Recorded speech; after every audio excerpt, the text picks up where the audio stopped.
So to start off, you're going to be building all the road wheels, sprockets, and return idlers.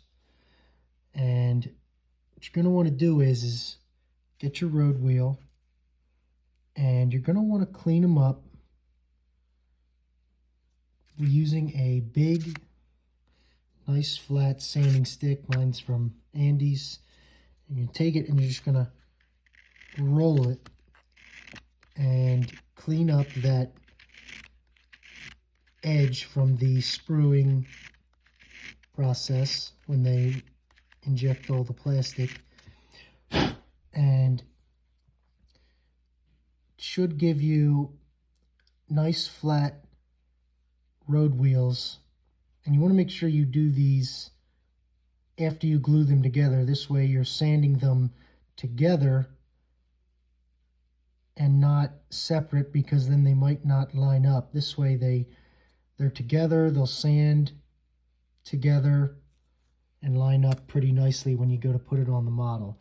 I've got all of mine completed and ready to go, and next is to install all the idler arms and miscellaneous pieces that they want you to put on. Alright, so here we are. We're working on the idler arms. I got most of them completed, and the Germans had the interlaced style suspension arms, so they're opposite direction on the opposite side. And all you're going to do is just take your glue. I've got the standard Tamiya cement. Going to want to kind of just get a little dab right on there. Maybe even try and get it inside the hole a little bit, so that when you come in with your idler arm, which has the little half circle, and fit it in the hole. Some of these will have a literal click, like you'll feel it kind of like there, kind of clicks into place, and it'll look pretty flat when you get it down. And just when you're done, just kind of eyeball it, make sure they're all in line. Now this one has two at the front here and at the rear that are flat, so don't get confused. That is supposed to be like that. And once that's completed, we have to add the last little bits. Looks like the return idler housing and the front drive sprocket plate gets added on. Okay, so we're at the point where all the suspension is completed and installed on the kit.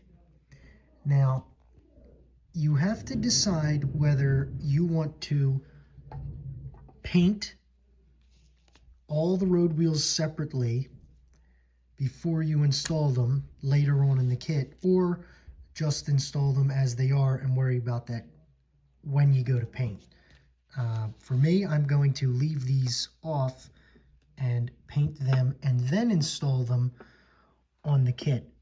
A lot of times it's just one of those things, you want to just slam it together, but you really have to think about how you're going to get paint on the back sides of some of the wheels. This one goes, these go like this on there.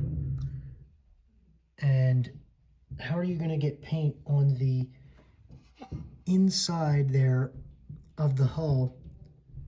So it's just something to think about. I'm going to leave them off, build the rest of the kit, and then install them at a later point. So now I'm on to this, installing the lower suspension on the inside of the tank, which is what this is here. This would be your torsion bars, but it's also where your engine and everything's going to mount to. And yeah, so I'll get back to you when that's completed and I'm moved on to this step over here. Okay, so we got the floors in, and the next step involves in adding these side pieces in, these right here,